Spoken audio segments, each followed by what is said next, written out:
Hello बच्चों, welcome आपको हमारे यूट्यूब चैनल यूनिट क्लासेस में।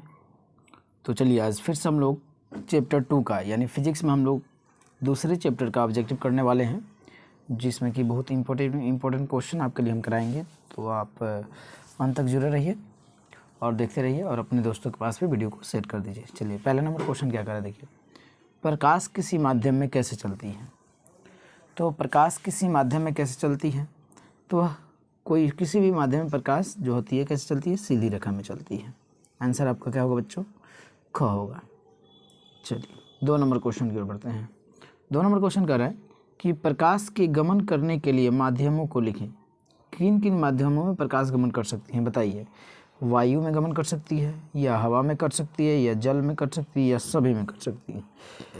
तो इनमें से देखा जाए कि प्रकाश जो है सभी माध्यमों में गमन कर सकती है। तो आपका आंसर क्या हो जाएगा, आपका आंसर होगा बच्चों घ, सभी माध्यम में गमन कर सकती है। अब क्या होता है, अलग अलग माध्यम में अलग अलग चाल से गमन करती है। जैसे वायु में जो प्रकाश गमन करती है लगभग 3 लाख किलोमीटर प्रति सेकंड के चाल से, है ना। और हवा में भी लगभग हवा और वायु में 3 लाख, जल में क्या होता है 2,25,000 किलोमीटर प्रति सेकंड के स्पीड से चलती है। और वही कांच में 2 लाख के स्पीड से चलती है। ठीक है, नेक्स्ट क्वेश्चन 3 नंबर क्वेश्चन है, ध्यानपूर्वक देखिएगा। जब प्रकाश किसी एक पारदर्शी माध्यम से दूसरे पारदर्शी माध्यम में जाती है तो प्रकाश की किरण मुड़ जाती है, उस प्रक्रिया को हम क्या कहते हैं। यानी जब प्रकाश एक माध्यम से दूसरे माध्यम में जाती है और जाने के बाद मुड़ जाती है तो उस घटना को हम क्या कहते हैं। तो उस घटना को हम क्या कहते हैं, देखिए पहला ऑप्शन है प्रकाश का प्रवर्तन, प्रकाश का अपवर्तन, प्रकाश का विवर्तन और सभी। तो आंसर होगा बच्चों आपका प्रकाश का अपवर्तन। आंसर क्या होगा बच्चों, प्रकाश का अपवर्तन। आंसर आपका सही है। ठीक है, नेक्स्ट क्वेश्चन की ओर बढ़ते हैं। चौथा नंबर क्वेश्चन की ओर बढ़ते हैं। करेगा पानी में रखा हुआ कुछ सिक्का, पानी में रखा हुआ कुछ ऊपर उठा हुआ प्रतीत, यानी यहाँ पे सिक्का छूट चुका है बच्चों, सिक्का छूट चुका है। तो यहाँ पे सिक्का लिखिएगा, यहाँ पे सिक्का, पानी में रखा हुआ सिक्का कुछ ऊपर उठा हुआ प्रतीत होता है, किसके कारण। तो प्रकाश का परिवर्तन के कारण, प्रकाश के अपवर्तन के कारण, या प्रकाश के विवर्तन के कारण, या सभी। तो आंसर होगा बच्चों, आपका आंसर यहाँ पे होगा प्रकाश के अपवर्तन के कारण पानी में रखा हुआ सिक्का क्या होता है, कुछ ऊपर उठा हुआ दिखाई पड़ता है। आंसर हो गया आपका बी। ठीक है, नेक्स्ट क्वेश्चन, अगला क्वेश्चन क्या कर रहा है, देखिए। पानी में रखा हुआ सिक्का या छड़ी, यहाँ पे पानी में रखा हुआ छड़ी होगा बच्चों। पानी में रखा हुआ छड़ी मुड़ा हुआ क्यों प्रतीत होता है, यानी मुड़ा हुआ दिखाई देता है। जैसे पानी में रख देंगे ना हम छड़ी को, तो ये छड़ी थोड़ा मुड़ी हुई दिखाई पड़ती है, किसका कारण है। पहला ऑप्शन है प्रकाश का प्रवर्तन, प्रकाश का अपवर्तन, प्रकाश का विवर्तन, या इनमें से सभी। तो आपका आंसर होगा बच्चों बी, प्रकाश का क्या जी, अपवर्तन। आंसर होगा बी, प्रकाश का अपवर्तन होगा। नेक्स्ट क्वेश्चन 6 नंबर क्वेश्चन की बढ़ते हैं। देखिए 6 नंबर क्वेश्चन क्या कह रहा है, वह जगह जहाँ हवा नहीं रहती है उसे क्या कहते हैं, निर्वात, वायु, कांच, माध्यम। तो बच्चों यहाँ पे होगा आपका क्या जी, निर्वात। वैसे स्थान जहाँ पे हवा नहीं रहता उसको निर्वात कहा जाता है। ठीक है ना, आंसर होगा आपका ए, वैक्यूम भी उसको बोला जाता है। अगला क्वेश्चन, निर्वात में यानी मुक्त आकाश में प्रकाश की चाल कितनी होती है। मुक्त आकाश में प्रकाश की चाल कितनी होती है, यहाँ पे क्या है, इकाई दाई से एक कितना है 3 लाख प्रति घंटा, प्रति किलोमीटर घंटा, प्रति किलोमीटर घंटा। यहाँ पे प्रति किलोमीटर छूट चुका है तो प्रति किलोमीटर ध्यान रखिएगा। अगला है 4 लाख, अगला है 2,25,000 और क्या जी 2 लाख। तो आंसर क्या होगा बच्चों, 3 लाख प्रति घंटा, किलोमीटर प्रति घंटा के स्पीड से चलती है। ठीक है ना, 3 लाख किलोमीटर प्रति घंटा, 3 लाख किलोमीटर प्रति घंटा के स्पीड से चलती है। ठीक है, अगला क्वेश्चन, वायु में प्रकाश की चाल कितनी होती है। वायु में तो लगभग 3 लाख किलोमीटर प्रति घंटा के स्पीड से वायु में प्रकाश चलती है। 3 लाख किलोमीटर प्रति घंटा के स्पीड से चलती है। यहाँ पे किलोमीटर प्रति घंटा होगा बच्चों, ध्यानपूर्वक यहाँ पे लिख लेंगे आप लोग। यहाँ पे किलोमीटर प्रति घंटा, इसको हटाकर किलोमीटर प्रति घंटा लिखना है। ठीक है, और यहाँ पे फिर आगे हम देखते हैं। देखिएगा वायु में प्रकाश की चाल है, कांच में प्रकाश की चाल कितनी होती है?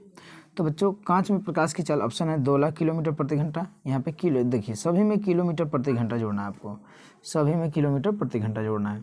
2,25,000, 3 लाख या सभी। तो आंसर होगा बच्चों आपका क्या जी? बी सही है, ए सही है आंसर।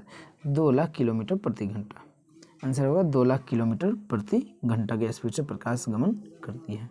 अगला सवाल 10 नंबर सवाल, जल या पानी में हवा की चाल कितनी होती है?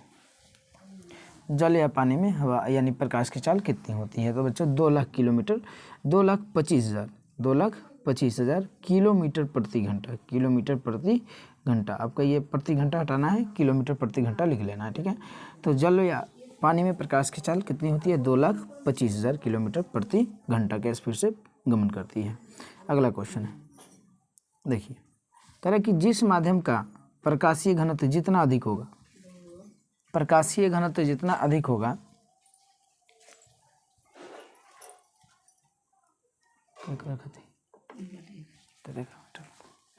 सही है, जिस माध्यम का प्रकाशीय घनत्व जितना अधिक होता है उससे प्रकाश की चाल होती है, उसमें प्रकाश की चाल होती है, बहुत अधिक होती है, बहुत कम होती है या मध्यम होती है, सभी। तो जिस माध्यम का प्रकाशीय घनत्व है जितना अधिक होता है, घनत्व जितना अधिक होगा उसमें प्रकाश की चाल क्या होती है? कम होती है। जब घनत्व क्या होगा? घनत्व ज़्यादा होगा तो चाल क्या होगी? चाल क्या होगी? कम होगी। घनत्व ज़्यादा होगा तो चाल क्या होगी? कम होगी। आंसर होगा आपका बी, आंसर बी होगा। अगला 11 के बाद 12 नंबर क्वेश्चन, क्या है? जिस माध्यम में प्रकाश की चाल कम होती है, प्रकाश की चाल कम होती है उस माध्यम का घनत्व होता है। देखिए प्रकाश की चाल कम है, चाल कम है तो घनत्व क्या होगा? अभी आपको हमने बताया, वही उसका उल्टा सवाल कर दिया। तो उसका घनत्व क्या होगा? अधिक होगा। उसका घनत्व क्या होगा? यहाँ पे अधिक होगा। जिस माध्यम में प्रकाश की चाल कम होती है यानी प्रकाश धीरे चलती है, तो यानी ये फिक्स है कि उसका घनत्व क्या होगा? अधिक होगा। तो आंसर आपका क्या जी? ए। अगला क्वेश्चन, जिस माध्यम का प्रकाशीय घनत्व जितना कम होता है, प्रकाशीय घनत्व जितना कम होता है उसमें प्रकाश की चाल होती है उतनी ही अधिक होती है, याद रखिएगा। आंसर होगा आपका अधिक। बी ऑप्शन है, कम होती है, मध्यम होती है, सभी। तो आंसर क्या होगा? बी, सॉरी फॉर दैट, अधिक होता है। ये आंसर सही है इसका। अगला, जिस माध्यम में प्रकाश की चाल अधिक होती है उसका माध्यम का घनत्व कैसा होता है? तो चाल जब अधिक होगा, चाल जब अधिक होगा तो घनत्व क्या होगा? आपका घनत्व क्या होगा? कम होगा। घनत्व क्या होगा बच्चों? कम होगा। तो आंसर क्या होगा? कम होती है। अगला क्वेश्चन,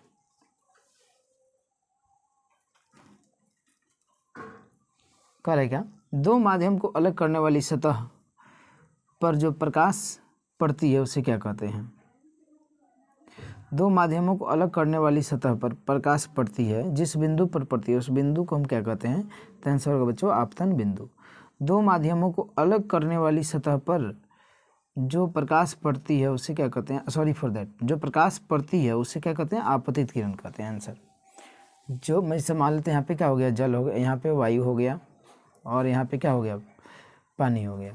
जो इस पर प्रकाश पड़ रही है तो ये प्रकाश क्या कहलाएगी? आपतित किरण कहलाएगी। आंसर आपका बी होगा। अगला क्वेश्चन, जिस बिंदु पर आपतित किरण दिए हुए माध्यमों को अलग करने पर वाली सतह से टकराती है उसे क्या कहते हैं? यानी जिस बिंदु पर, जैसे प्रकाश आई जिस बिंदु पर पड़ी उस बिंदु को हम क्या कहते हैं? उस बिंदु को कहते हैं बच्चों आपतन बिंदु। क्या कहते हैं? आपतन बिंदु कहते हैं। अगला 15 के बाद 16 नंबर क्वेश्चन देखिएगा ध्यानपूर्वक थोड़ा। दूसरे माध्यम में मुड़कर जाते हुए प्रकाश की किरण को क्या कहते हैं? ये समान तो ये आपका क्या हो गया? वायु हो गया। यहाँ पे नीचे क्या हो गया? कांच हो गया। अब यहाँ से आपतित किरण हो गई, या जब यहाँ पे क्या हो गई बोलिए? ये अगर दूसरे माध्यम में जब आई तो यह क्या कहलाएगी? दूसरे माध्यम में। अब इस किरण का नाम क्या है? तो इसको कहेंगे डी, अपवर्तित किरण। आंसर क्या होगा बच्चों? डी आंसर होगा, अपवर्तित किरण। इसका आंसर हो गया अपवर्तित किरण। ठीक है। अगला क्वेश्चन, आपतित किरण आपतन बिंदु पर डाला गया अभिलंब के बीच बने कोण को क्या कहते हैं? जैसे मान लो ये सतह हो गया, ये आपतित किरण हो गया, यहाँ पे आपतन बिंदु पर डाला गया अभिलंब हो गया, इस अभिलंब के बीच बने कोण को क्या कहते हैं? तो इसको कहते हैं बच्चों आपतन कोण कहते हैं। आंसर हो गया आपका ए, 17 का ए। ठीक है। अगला क्वेश्चन 18 नंबर क्वेश्चन, अपवर्तित किरण और आपतन बिंदु पर डाला गया लंब के बीच बने कोण को क्या कहते हैं? अपवर्तित किरण। देखिए ये आपका हो गया आपतित किरण और इस माध्यम में चली गई तो यह क्या कहलाएगी? बोलिए अपवर्तित। दूसरे माध्यम में जाकर ये मुड़ेगी तो अपवर्तित किरण। तो ये अपवर्तित किरण अभिलंब के बीच बने को कोण को क्या कहते हैं? तो अपवर्तन कोण कहते हैं। क्या कहते हैं बच्चों? अपवर्तन कोण कहते हैं। देखिए यहाँ पे ये आपका हो गया वायु, ये हो गया आपका कांच, तो ये क्या हो गया? ये आपतित किरण हो गया, ये अभिलंब हो गया और ये जाना चाहिए ऐसा सीधे, तो ये अभिलंब से निकट मुड़ जाएगी, यानी ये क्या हो गया? आर। ये क्या कहलाता है? आर कहलाता है। इसको क्या कहते हैं? अपवर्तन कोण। यानी अपवर्तित किरण और अभिलंब के बीच बने कोण को क्या कहते हैं? अपवर्तन कोण कहते हैं। अगला क्वेश्चन, जब प्रकाश की किरण विरल माध्यम से सघन माध्यम में जाती है तो कैसे अपवर्तित होती है? जब प्रकाश की किरण विरल माध्यम से सघन माध्यम में जाती है तो कैसे अपवर्तित होती है? तो विरल से सघन में जाती है। मान लेते हैं विरल क्या हो गया? वायु, और यहाँ पे कांच क्या हो गया? सघन। तो ये क्या हो गया? इसमें जब इसमें आएगी तो ये कैसे जाएगी? बोलिए इसको जानते चाहिए सीधे, अभिलंब की ओर मुड़ेगी। आंसर होगा अभिलंब की ओर मुड़ेगी। ए आंसर होगा आपका बच्चों, ए आंसर सही है। Option number A is the correct answer. ठीक है, नेक्स्ट क्वेश्चन की ओर बढ़ते हैं। 20 नंबर क्वेश्चन, जब प्रकाश की किरण सघन माध्यम से विरल माध्यम में जाती है तो वह कैसे मुड़ती है? तो अभिलंब से। ऑप्शन अभिलंब की ओर मुड़ जाती है, अभिलंब से दूर हट जाती है, बिना मुड़े सीधा निकल जाती है, सभी। तो अभिलंब की से दूर हट जाती है जब सघन से विरल में जाएगी। जैसे मान लेते हैं यहाँ पे कांच हो गया और यहाँ पे क्या हो गया? वायु हो गया। तो यहाँ से होगी तो अभिलंब से दूर मुड़ जाएगी। ठीक है ना, अभिलंब से दूर मुड़ जाएगी। तो आंसर क्या होगा आपका? बी। आंसर बी सही है। अगला क्वेश्चन देखिएगा बच्चों, 21 नंबर क्वेश्चन है, ध्यानपूर्वक देखिएगा, एग्जाम के लिए बहुत इंपॉर्टेंट है। जब प्रकाश की किरण दो माध्यमों को अलग करने वाली सतह पर लंबवत पड़ती है तो तब वह कैसे जाती है? तो वह बिना मुड़े सीधे निकल जाती है।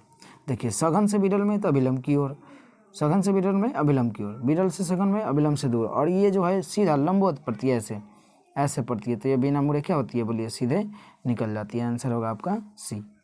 ठीक है, अगला क्वेश्चन 22 नंबर क्वेश्चन देखिएगा, कह रहे जब प्रकाश की किरण विरल माध्यम से सघन माध्यम में जाती है तो क्या होती है? जब प्रकाश, तो आपतन कोण और अपवर्तन कोण में क्या संबंध होता है? देखिए जैसे मान लेते हैं ये प्रकाश, ये सतह हो गया, ये आपतित किरण हो गई और ये अभिलंब हो गया। ठीक है, ये अभिलंब हो गया, ये क्या कहलाता है? आई कहलाता है। ठीक है, अब यह किस में से किस में जा रही है? यहाँ पे एक सवाल में बोल रहा है, देखिए सवाल में क्या बोल रहा है कि इसको बताना कि जब विरल माध्यम से सघन माध्यम में जाती है, जब विरल माध्यम से सघन माध्यम में जाएगी तो ये सीधे जाएगा, ऐसे जाना चाहिए सीधे, है ना, लेकिन ये अभिलंब की ओर मुड़ जाएगी तो ये अपवर्तन कोण हो गया। तो वही बोला है कि आपतन कोण और अपवर्तन कोण में क्या संबंध है? तो आपतन कोण बड़ा होता है, अपवर्तन कोण क्या होता है? छोटा होता है। तो आपतन कोण बड़ा होगा और अपवर्तन कोण क्या होगा? छोटा होगा। आंसर आपका क्या हो जाएगा? ए आंसर सही है। ठीक है बच्चों, ए आंसर सही है। अगला क्वेश्चन, जब प्रकाश की किरण सघन माध्यम से विरल माध्यम में जाती है तो आपतन कोण और अपवर्तन कोण में क्या संबंध होता है? आपतन कोण, अब देखो सघन माध्यम से विरल माध्यम में, जैसे अब क्या होगा ना, ये सघन, ये मान लेते सघन से जब विरल में जाएगा तो हम जानते हैं कि अभिलंब के दूर मुड़ जाता है। तो ये ये आर आई कहलाता है और ये नीचे वाला क्या कहलाता है? आर। तो इस समय आई जो होता है ना छोटा होता है और आर क्या होता है? बड़ा होता है। यानी कर आई क्या? देखिए ऑप्शन में आपतन कोण बड़ा होगा, अपवर्तन कोण छोटा होगा। आपतन कोण क्या होगा? बड़ा होगा, अपवर्तन कोण छोटा होगा। आपतन कोण छोटा होगा और अपवर्तन कोण बड़ा होगा। आंसर सही है बी। अगला क्वेश्चन 24 नंबर सवाल, आपतित किरण और निर्गत किरण के बीच के लंबवत दूरी को क्या कहते हैं? आपतित किरण और निर्गत किरण के बीच के लंबवत दूरी को क्या कहते हैं? तो आंसर होगा देखिए पार्श्विक विस्थापन कहते हैं बच्चों, पार्श्विक विस्थापन कहते हैं। अगला क्वेश्चन, किसी माध्यम का अपवर्तनांक शून्य है में प्रकाश की चाल और उस माध्यम में प्रकाश की चाल के अनुपात को क्या कहते हैं? यानी किसी माध्यम में प्रकाश की शून्य में प्रकाश की चाल और उस माध्यम में प्रकाश की चाल के अनुपात को क्या कहते हैं? तो उसको कहते हैं अपवर्तनांक। क्या कहते हैं बच्चों? अपवर्तनांक कहते हैं। आपका आंसर क्या हो जाएगा? ये सही होगा। अगला क्वेश्चन 26 नंबर सवाल, सबसे अधिक अपवर्तनांक किस पदार्थ का होता है? तो सबसे अधिक अपवर्तनांक हीरा का होता है, 2.42 होता है बच्चों, 2.42 होता है। अगला क्वेश्चन, जिस माध्यम का अपवर्तनांक कम होता है उस माध्यम में प्रकाश की चाल क्या होती है? तो अपवर्तनांक कम होगा तो प्रकाश की चाल अधिक होगी। तो आंसर होगा क्या जी बच्चों? आंसर होगा आपका ए। ठीक है, अगला क्वेश्चन जिस माध्यम का अपवर्तनांक अधिक होता है उस माध्यम में प्रकाश की चाल क्या होती है, कम होती है। आंसर बी होगा, आंसर सही है आपका, बी आंसर सही है। ठीक है, अगला क्वेश्चन 29 नंबर सवाल कह रहे कि दो माध्यम के निरपेक्ष अपवर्तनांक के अनुपात को क्या कहते हैं। तो जब निरपेक्ष अपवर्तनांक के अनुपात पूछ दिया तो आंसर होगा अपेक्षिक अपवर्तनांक, आंसर होगा अपेक्षिक अपवर्तनांक। Option number A is the correct answer for the question number 29। 30 number question क्या करें, देखिए अपवर्तन के कितने नियम है। तो अपवर्तन के कितने नियम बच्चों, 2 नियम है। अगला क्वेश्चन, अपवर्तन के दूसरे नियम को क्या कहते हैं। तो ऑप्शन पहला है स्नेल का नियम, न्यूटन का नियम, गैलीलियो का नियम, सभी। तो अपवर्तन के दूसरे नियम को कहा जाता है स्नेल का नियम, स्नेल का नियम कहा जाता है बच्चों। अगला क्वेश्चन, किन्हीं दो माध्यमों के किसी विशेष वर्ण के लिए आपतन कोण की जया यानी साइन आई और अपवर्तन कोण की जया के अनुपात एक नियतांक होता है। इस नियम को क्या कहते हैं, तो इस नियम को कहते हैं अपवर्तन का दूसरा नियम, और इसे कहेंगे स्नेल का नियम भी कहेंगे। ठीक है, अगला क्वेश्चन, स्नेल के नियम का सम्मित रूप क्या है। तो बच्चों होता है n1 साइन आई बराबर n2 sine are, n1 sign I बराबर n2 sine R. Option number C is the correct answer. जब किसी कोण पर झुके दो समतल पृष्ठों के बीच घिरे किसी पारदर्शक माध्यम को क्या कहते हैं। किसी कोण पर झुके दो समतल पृष्ठों के बीच घिरे पारदर्शक माध्यम को क्या कहते हैं। ऐसे इस आकृति को हम क्या कर सकते हैं, बोलिए, इस आकृति को हम क्या कर सकते हैं। तो इस आकृति को कहते हैं बच्चों प्रिज्म। क्या कहते हैं, प्रिज्म कहते हैं। अगला क्वेश्चन,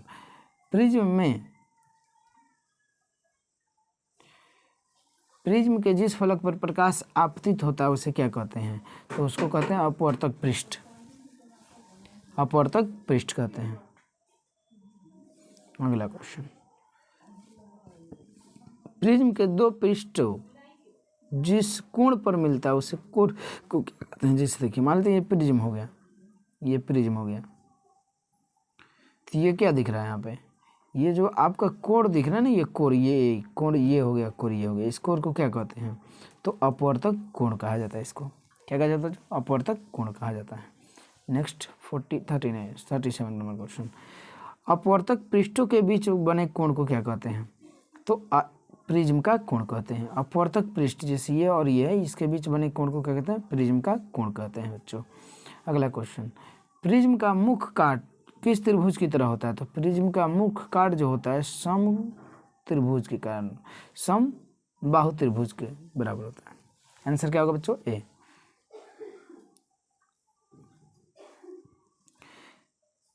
प्रिज्म का अपवर्तक कोण कितना डिग्री का होता है। कोण जो होता है कितना डिग्री का, प्रत्येक कोण 60 डिग्री का। क्यों, क्योंकि ये कौन सा त्रिभुज बनाता है, समबाहु त्रिभुज बनाता है, और समबाहु त्रिभुज बनाता है उसमें प्रत्येक कोण कितना डिग्री का होता है, बोलो 60 डिग्री का होता है। प्रत्येक कोण कितना डिग्री का बच्चों, 60 डिग्री का। अगला सवाल है, प्रिज्म कितने सतहों से घिरा होता है। तो प्रिज्म जो होता है बच्चों 5 सतहों से घिरा होता है। प्रिज्म कितने सतहों से घिरा होता है, 5 सतहों से घिरा होता है। नेक्स्ट क्वेश्चन बच्चों, प्रिज्म का अपवर्तक कोण अधिक होने पर विचलन कोण का मान क्या होता है। तो अपवर्तक कोण जितना अधिक होगा